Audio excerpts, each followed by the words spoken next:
우리가 작년 크리스마스 때부터 예수님의 행적에서 잠시 벗어나서 말씀을 좀 나누고 있는데요. 이번 주까지만 한 번 더 그렇게 해야 되겠습니다.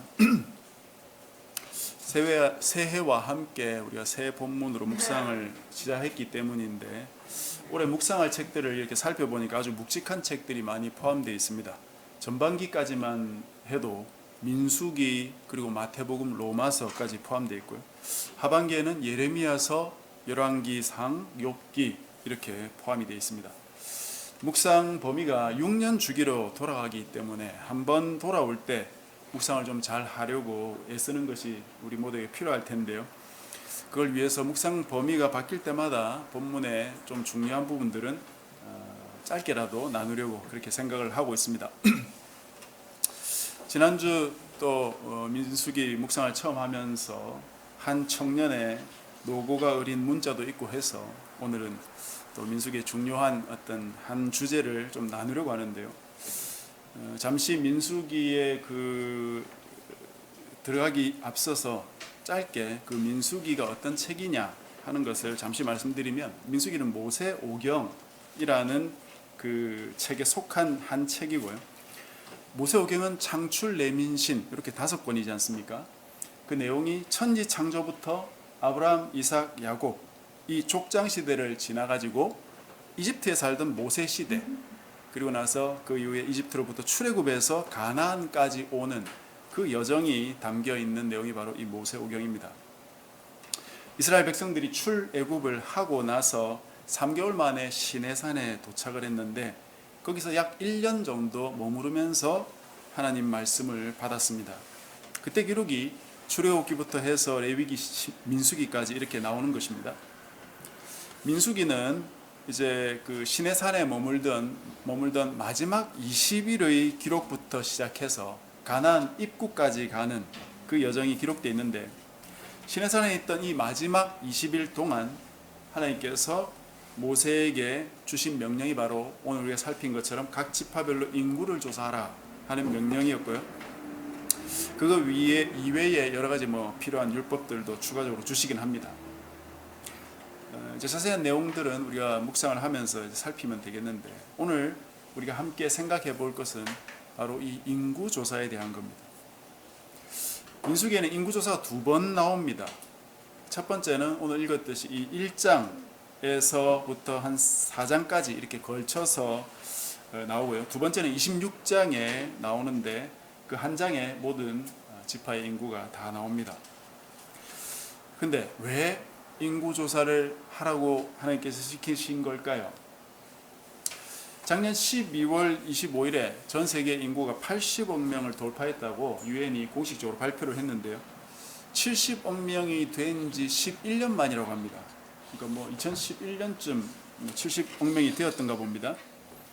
우리나라는 아직도 부부가 결혼을 해가지고 아이 한 명도 잘 낳지 않는 그런 시대를 살고 있는데, 전 세계 여러 곳에서는 지금도 여전히 꾸준히 출산을 하는 그런 사람들이 있는가 봅니다. 인구조사는 왜 하는가? 그저 몇 명이 살아있느냐, 그걸 조사하기 위해서 할까요? 우리나라도 5년마다 인구주택 총조사를 실시하고 있습니다. 한때 이 조사가 개인의 사생활을 침해하는 것이 아니냐 해서 소송을 낸 사람이 있답니다. 그때 헌법재판소가 해명을 하면서 인구주택 총조사를 하는 것이 개인의 사생활 침해를 위한 것이 아니고 헌법의 취지에 맞는다, 합헌이다, 그렇게 이야기하면서 사회의 현안이나 현상을 분석하고 그걸 기초로 나라 정책을 세우기 위해서 하는 것이다, 이렇게 설명했습니다. 다시 쉬운 말로 하면 우리 국민들의 인구와 또 여러 가지 다양한 생활 모습들을 조사해가지고 이 나라를 잘 이끌어가기 위한 정책을 세우기 위해서 조사하는 것이다, 이거죠. 그 위에 다른 목적도 물론 있겠지만 이 목적 안에 다 포섭된다고 그렇게 생각할 수 있겠습니다. 그러면 과연 오늘 하나님께서 이 민수기에 내린 그 인구조사 명령도 그러할 것인가? 물론 크게 보면 그렇다고 말할 수 있습니다. 그러나 그것과는 선명한 차이점이 하나가 있어요. 여러분 2절을 다시 한번 보십시오. 하나님께서 인구조사를 하라 하시면서 이렇게 말씀하셨어요. 너희는 이스라엘 자손의 모든 회중 각 남자의 수를 그들의 종족과 조상의 가문에 따라 그 명수대로 계수하라 이렇게 했죠. 여기서 종족과 조상의 가문이라는 것이 나오는데, 종족은 지파의 바로 아래 범주입니다. 여러분 지파는 잘 아시죠? 12개 지파가 있지 않습니까? 그 지파 바로 아래에 종족이라는 범주가 있고, 그 종족 아래에 이제 가문이라는 범주가 있다고 보면 되겠습니다. 우리도 족보를 이야기할 때 무슨 성씨, 무슨 파, 몇 대손 뭐 이렇게 말하는 것처럼 이스라엘 백성들도 자신의 족보를 소개할 때 뭐 지파, 어떤 종족, 어떤 가문 이렇게 이야기한다는 겁니다. 그런데 남자의 수만 계수하라고 하셨어요. 아마도 이런 걸 보면 이제 페미니스트들은 아니 성경이 어떻게 이럴 수가 있느냐 하면서 분노할지 모르겠습니다만, 남자의 수만 세는 데는 분명한 목적이 있습니다. 바로 그 3절에 나오죠. 이스라엘 중 20세 이상으로 싸움에 나갈 만한 모든 자를 너와 아론이 계수하라 이렇게 되어 있어요. 전투에 나갈 사람 계수하라는 겁니다. 여자분들은 전투에 나가지 않도록 열외된 것이죠. 이제 이런 이야기가 있으면 불평하던 어떤 여인분들은 역시 뭐 그런 거는 또 그런 희생은 필요하지 하면서 생각할지 모르겠습니다. 어쨌든 하나님께서 인구를 조사하라 하신 그 명령의 목적은 전투를 대비함이다. 이것이 명백합니다. 물론 현재 이들이 광야에 거주하고 있기 때문에, 광야에는 사람들이 사는 땅이 아니기 때문에 적들도 별로 없죠. 전투가 임박해서 전투를 준비하라는 말이 아니라는 말입니다. 이들이 광야를 벗어나서 가나안에 거의 다가가면 거기는 여러 민족들도 있고 나라들도 있기 때문에 그들과 전쟁이 일어날 수 있는 것이죠. 그러나 지금 광야에는 그런 전쟁이 임박하지 않았습니다. 이스라엘 백성들도 이 광야를 지나서 가나안에 가까이 갔을 때 비로소 여러 번 전쟁을 치르게 되고, 뿐만 아니라 가나안에 들어가서조차 계속 전쟁을 치릅니다. 이런 전쟁이 사실상 계속됩니다. 우리가 지난주 성경 공부 때 그 사무엘하 7장을 봤는데, 다윗이 왕이 되어가지고 그 나라가 평안이 되었을 때조차도 계속 전쟁에 대한 기사가 나오고 있거든요. 이 이스라엘 백성들의 전쟁이 언제까지 되느냐? 이들이 아수르와 바벨론에 멸망하기까지는 계속된다고 보시면 됩니다. 그래서 여러분 이걸 아셔야 됩니다. 전쟁을 위해 군인을 준비시키고 또 전쟁을 치르는 이야기가 단지 가나안에 들어가기까지의 이야기가 아니다 하는 사실입니다. 만약 진짜 가나안이 하나님께서 약속하신 뭐 젖과 꿀이 흐르는 땅, 약속의 땅, 때로는 비유적으로 천국이라고도 사람들이 생각하고 있는데, 거기가 진짜 안식처라면 거기 들어가면 전쟁이 멈춰야 되겠죠. 그렇지 않다 이거예요. 가나안에서도 전쟁은 계속되고, 그 안에서 그 모든 전쟁에서 하나님께서 이스라엘 백성들을 도와서 이 친히 모든 원수들을 무찌르셨다 이렇게 되어 있습니다. 지난주에 우리가 함께 살펴보았던 그 사무엘하 7장을 다시 한번 떠올려 보십시오. 다윗이 북이스라엘과 남유다 전체의 왕이 되고 주변 나라들과의 그 전쟁에서 다 승리하고 왕궁에 평안히 쉬고 있을 때 어떤 마음이 생겼었습니까? 하나님의 성전을 좀 지어드리고 싶은 그런 마음이 생겼죠. 자기는 좋은 왕궁에 있다 보니까 좀 하나님께도 뭔가 이렇게 선심을 쓰고 싶은 그런 마음이 생겼는지 모르겠습니다. 그 얘기를 듣고 나단도 처음에는 좋다 했지만 그 밤에 하나님께서 나단에게 나타나셔서 다윗에게 성전 짓지 말도록 해라 그렇게 말씀하시면서 오히려 하나님께서 다윗을 위해 앞으로 계획하신 많은 일들을, 엄청난 일들을 말씀하셨죠. 그러시면서 하나님은 자신이 어떤 분이라는 걸 설명하셨는데, 자기 백성 이스라엘을 출애굽시킨 때부터 하나님께서 가만히 집에 앉아 쉬신 적이 단 한 번도 없다 이겁니다. 대신 늘 백성들과 함께 광야를 떠돌고 성막에 거하시면서 이동해 다니셨다고 하나님이 말씀하셨죠. 이들이 광야에서 물이 없어 불평할 때도, 먹을 고기가 없어서 불평할 때도, 그리고 여기저기 또 여러 가지 어려운 일들을 만날 때도 하나님은 늘 그들과 함께 다니셨던 것이지, 편안히 어디 의자에 앉아 있거나 집에 쉬고 계신 하나님이 아니셨다 이거죠. 하나님은 앉아서 쉬시는 하나님이 아니라 자기 백성과 늘 동행하시는 하나님이다, 그것이었습니다. 그리고 이제 다윗을 통해서 이 가나안 땅 한중간에 이스라엘이라는 나라를 번듯하게 세워놓고 나서도 이제는 다 됐다, 너도 좀 쉬어라, 나도 좀 쉴게 하신 게 아니고 앞으로는 어떤 일이 벌어질 것인가, 그걸 계속해서 말씀해 주셨습니다. 그게 뭐였습니까? 다윗의 왕조가 영원토록 견고하게 설 수 있도록 땅과 후손을 주시겠다, 그렇게 약속하셨죠. 그것을 위해서 비록 지금 이 가나안이라는 땅에 정착은 했지만 여기서도 계속해서 전쟁이 일어날 것이고, 그런 전쟁의 승리를 통해서 하나님께서 다윗 왕조를 굳건히 세워갈 것을 약속하셨습니다. 구약 성경에서 여러분 최고 왕조가 바로 이 다윗 왕조 아니겠습니까? 그런 다윗 왕조에서조차도 전쟁이 계속 일어날 것이라고 하나님께서 말씀하셨다 입니다. 하나님께서 민수기에서 인구조사를 통해서 백성들이 전투를 대비하게 한 것은 가나안까지의 여정만이 아니다, 가나안에 들어가서도 계속될 일이었다. 그리고 그렇게 살다가 하나님 부르시면 하나님께 가는 겁니다. 그게 우리 인생입니다. 이 말씀이 오늘 우리에게 무엇을 말해주고 있습니까? 우리가 다시 군입대를 해라 이 말입니까? 예비군이나 또는 군무원으로 또는 여군으로 군대에 다시 들어가야 됩니까? 아니면 십자군을 결성해라 하라는 말씀입니까? 그래서 하나님 믿지 않는 이방인들을 죽이는 전쟁을 벌이라는 말입니까? 그게 아니죠. 이 땅에서의 우리의 삶의 본질이 전투에 있다는 것입니다. 우리가 이 땅에 살아가면서 우리가 하는 모든 일들이 사실은 영적 전투라는 것입니다. 우리의 전투는 총칼 들고 하는 것이 아니죠. 우리의 전투는 뭡니까? 에베소서 6장에 바울이 이렇게 말합니다. 여러분 주보 뒷면을 참조하시고요. 우리의 씨름은 혈과 육을 상대하는 것이 아니요 통치자들과 권세들과 이 어둠의 세상 주관자들, 하늘에 있는 악한 악의 영들을 상대함이라.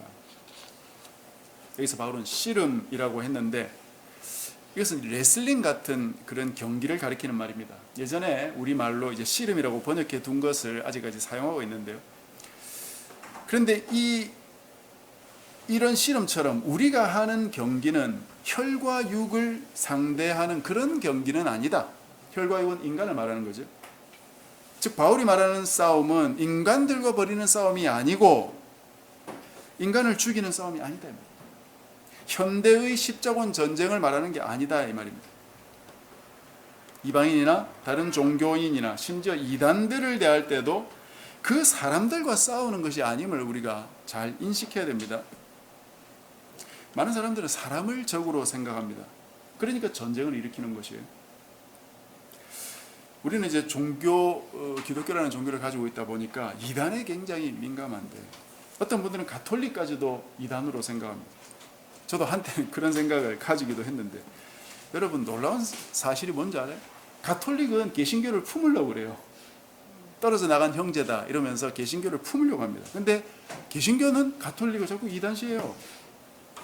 우리의 뿌리가 가톨릭이라는 사실을 여러분 부인할 수 없어요.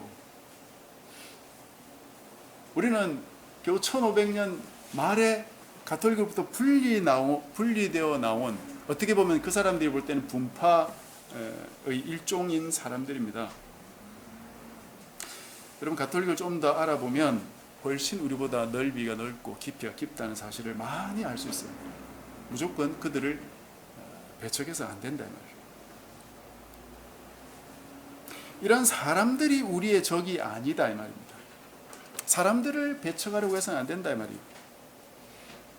우리나라나 일본에 처음에 기독교가 들어왔을 때 무슨 일이 일어났는지 여러분 어렴풋이 아실 거예요. 기독교인들이 생기기 시작하니까 그들을 잡아 죽이려고 했어요.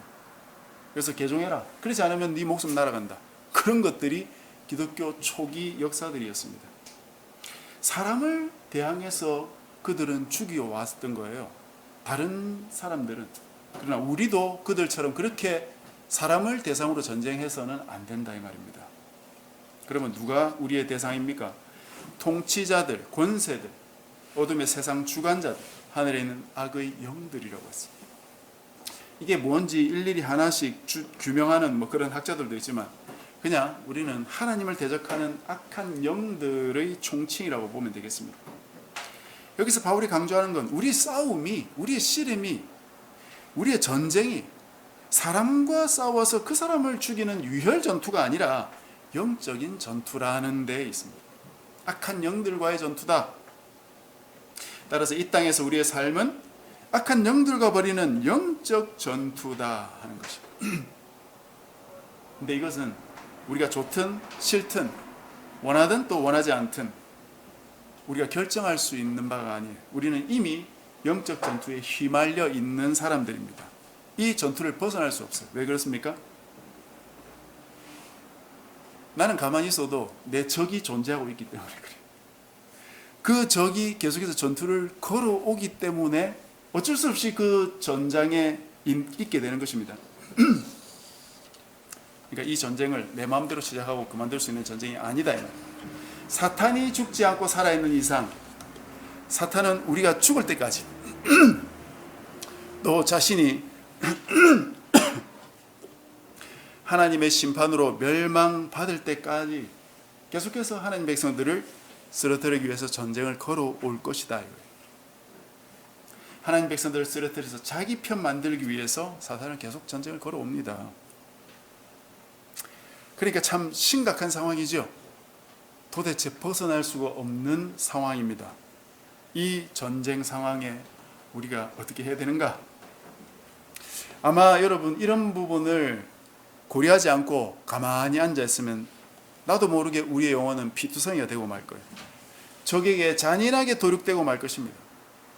자기 영혼이 적에게 당해가지고 피를 줄줄 흘리고 있는데, 그래서 지금 당장 수혜를 받지 않으면 안 되는 극심한 위험에 처해 있는데도 사실 우리 영혼이 우리 눈에 보이지 않기 때문에 어쩌면 그런 상태로 계속 살아가고 있는 사람들도 많을지 모릅니다. 여러분, 우리 자신을 생각해 보십시다. 내가 쉽게 빠지는 그 죄에서 벗어나지 못하고 있다면 그 이유가 무엇이라고 생각하세요? 내가 하나님 말씀을 묵상하고 있으면서 그 말씀을 별로 대수롭지 않게 여기고 있다면 그 원인이 어디에 있겠느냐. 내가 하나님 말씀을 읽고 묵상하면서도 쉽게 불순종한다면, 그리고 아무렇지도 않게 하나님 앞에 나와서 예배드리고 있다면 그게 이유가 어디에 있겠느냐 하는 것이죠. 물론 1차적 책임은 내게 있죠. 내가 하나님 말씀대로 순종하지 않고 따르지 않은 것을 사탄의 책임으로 돌릴 수 없습니다. 불순종한 건 나이지 사탄이 아니기 때문에. 그러니 얼마나 한편으로는 억울합니까? 사탄은 내가 하나님 말씀 불순종하도록 유혹만 한 거예요. 마치 물고기 잡을 때 그물을 쳐두듯이 말입니다. 우리가 영적으로 깨어있다면 그 그물을 보고 피해야 되는데, 그 그물 안에 내가 좋아하는 미끼가 있으니까 보고 따라 들어가다가 그물에 걸려버리는 거죠. 내 욕심을 버리지 않고 내 욕망을 따라 살다 보면은 그물에 걸린다 이거. 사탄이 억지로 나를 그물에 집어 넣는 게 아니다 이 말이에요. 내가 미끼 보고 걸려 들어가는 것입니다. 그 책임이 내게 있는 거예요.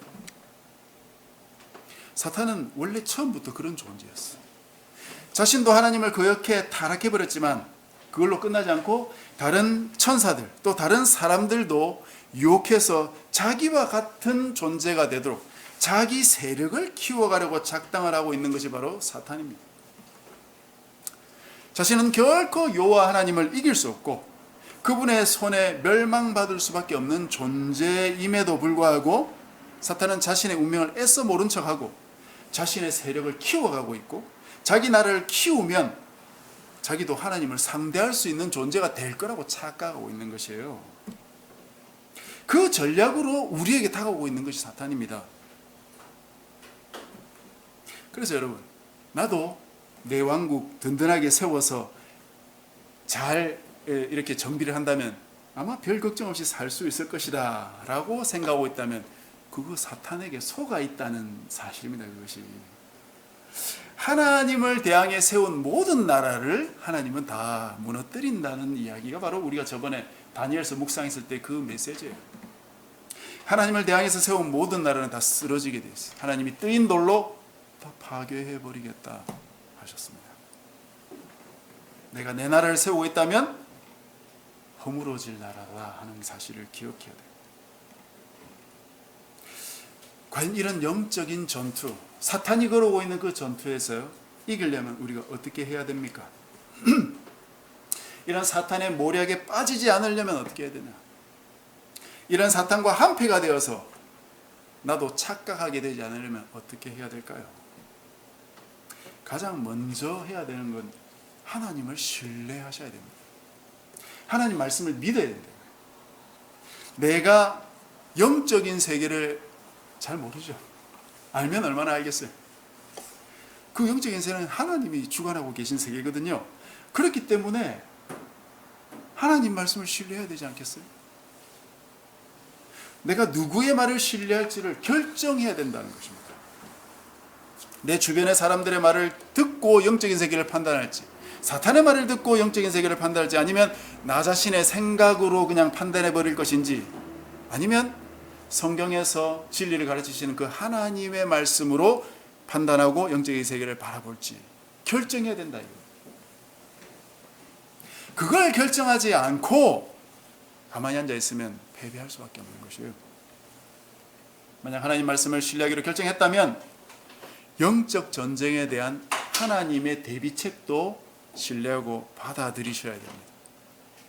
그 대비책이 뭡니까? 첫 번째는 사탄을 대적하기 위해서 나의 능력, 나의 경험, 내 생각을 신뢰하지 말라는 거예요. 내 힘으로 결코 사탄을 이길 수 없다는 것입니다. 그것이 바울이 에베소서 6장에 말한 것이에요. 에베소서 6장을 다시 한번 보십시오. 11절입니다. 마귀의 간계를 능히 대적하기 위하여 하나님의 전신갑주를 입어라. 마귀의 유혹에 넘어가서 당하고 쓰러지지 않으려면 내가 준비한 갑옷으로 안 된대. 하나님 주시는 갑옷을 입어야 돼. 하나님의 것으로 무장해야 된다. 여러분, 세상 사람들이 돈 많이 버는 이유 중에 하나, 돈 많이 벌면 뭐 사탄이 내게 어떻게 할 수 있겠냐, 하나님이 내게 어떻게 할 수 있겠냐, 귀신이 내게 어떻게 할 수 있겠냐. 돈 많으면 내가 몸이 아파도 병원 가서 치료하면 되고, 암이 걸려도 수술 받으면 되고, 암보험 들어놓으면 되고, 다 치료할 수 있지 않겠냐. 뭐 그러다가 이 지구가 만약에 멸망하게 됐다, 여기서 살 수 없으면 뭐 화성 가서 살면 되지 않겠냐. 돈 많은 사람들 그런 생각하고 있죠. 다 자기가 준비한 갑옷으로 다 될 것이라고 생각하고 있는 것이죠.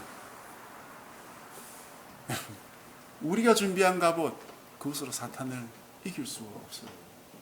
우리는 영적인 세계에 대해서 아무것도 모르는 사람들입니다. 하나님이 주신 갑옷을 입지 않으면 대응할 수 없고 이길 수 없는 것이에요. 하나님 주신 갑옷이 무엇입니까? 그 아래에 쭉 나옵니다. 우리가 잘 아는 하나님의 전신갑주라는 것이, 진리의 허리띠, 의의 호심경, 이 가슴에 차는 것, 평안의 복음을 준비한 신, 믿음의 방패, 구원의 투구, 성령의 검이라고 말했습니다. 이 갑옷과 무기는 다 비유적인 것입니다. 그렇기 때문에 이 짝으로 나오는 이 단어들 중에 앞에 것들이 중요해요. 앞에 것들. 진리의 허리띠에서 진리가 중요한 거지 허리띠가 중요한 게 아닙니다. 마찬가지로 의, 평강의 복음, 믿음, 구원, 성령, 이런 것이 중요한 것이지 그 뒤에 붙어 있는 뭐 방패나 투구나 뭐 검 이런 게 중요한 게 아니다 이 말이에요. 이 모든 것들이 하나님의 구원을 통해서 하나님께서 자기 백성들에게 주신 영적인 복이에요. 영적인 복. 하나님이 주신 구원이라는 선물에 다 들어있는 선물들입니다. 그러니 다시 한번 간단하게 한마디로 하면 뭡니까? 하나님이 주신 구원의 선물로 자기 자신을 잘 무장하면 된다는 것입니다.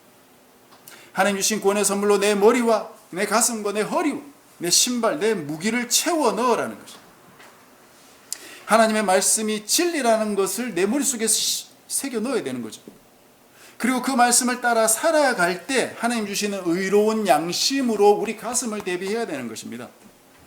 그렇게 살면서 하나님이 내게 주신 그 일터에서 하나님의 복음의 대사라는 자세를 가지고 그 신발을 신고 그렇게 살아가야 된다는 것이죠. 그러면서 믿음을 잃지 않고, 때로는 내 믿음을 흔들리는 상황이 오더라도, 때로는 하나님에 대한 믿음이 흔들리는 그런 상황이 와도 그 믿음을 잃지 않으려고 애쓰면서 하나님의 구원의 은혜를 감사하면서 말씀 묵상하며 살아가는 그 삶을 살아가라는 것이 바로 대비책입니다. 그렇게 해야 사탄과의 전투에서 쉽게 넘어지지 않고 버틸 수 있고 또 하나님의 능력으로 이길 수 있다는 것이지, 이것 이외에는 사탄을 이길 수 있는 방법이 아무것도 없는 것입니다. 사랑하는 성도 여러분, 여러분은 사탄이 실제한다는 걸 알고 있습니까? 사탄이 내게 전쟁을 걸어와서 나를 넘어뜨리고 믿음도 흔들리게 만들어버리고 구원의 확신도 빼앗아가버리고 하나님이 내게 주신 은혜도 의심하게 만들어버리고 하나님이 살아계신다는 그 사실조차 회의하도록 만드는 것이 바로 사탄이라는 걸 여러분 아십니까? 여러분 사실은 그런 경험 해보지 않았습니까? 그래서 영적인 힘도 다 빼앗아가버리고 이 복잡한 세상을 살아가면서 도대체 어디로 가야 될지 영적인 방향 감각을 다 잃어버리게 만들었던 것이 바로 사탄이 아니냐. 하나님 말씀보다 세상 사람들의 이론이나 경험이나 철학이나 그들의 가치관에 더 귀 기울게 만들고 있다면 그것이 바로 사탄이다 이거예요. 이게 다 사탄이 하는 짓이라는 걸 눈치채시기를 바랍니다. 사탄은 호락호락한 존재가 절대 아닙니다. 내 힘으로 내 지혜로 결코 이길 수 없는 존재.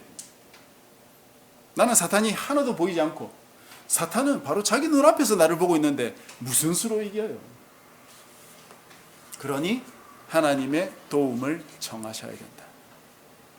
하나님이 주신 그 복음의 진리로 나를 꽁꽁 무장하고 그리고 하나님께 도와달라고 기도해야 된다. 그래서 바울도 그 아래에 보면 항상 성령 안에서 기도하라 그렇게 했어요. 하나님의 도우심을 구하며 살아가야 된다는 것입니다. 하나님의 구원으로 주신 영적 갑옷을 잘 입어서 은혜의 확신 속에 거하고 그 주님께 기도하면서 겸손히 하나님 도와주십시오. 사탄을 이기게 도와주십시오. 속아 넘어가지 않게 해주십시오. 그렇게 기도해야 되는 것이지 나 자신과 내 지혜와 내 경험을 의지하지 말아야 된다 하는 것입니다. 우리 자신의 영적인 상황을 좀 돌아보십시오. 영적으로 잘 무장하고 있고 늘 하나님과 기도하며 소통하며 살아가고 있습니까? 아니면 교회 나오고 예배드리고 묵상도 하는 것처럼 하지만 혹시 나 혼자 끙끙거리고 살고 있지는 않습니까? 영적 전쟁은 나의 전생에서 계속 일어날 전쟁. 아니 내가 서 있는 바로 이 땅, 나의 삶의 이 터, 거기가 바로 영적인 전장입니다. 그게 바로 전쟁터예요. 그래서 여기서 내 능력으로 살지 않고 하나님의 능력을 받아서 살기로 우리는 결단해야 된다 하는 것입니다. 말씀을 좀 정리하겠습니다. 나의 인생이 영적인 전장이라는 사실을 기억하십시오.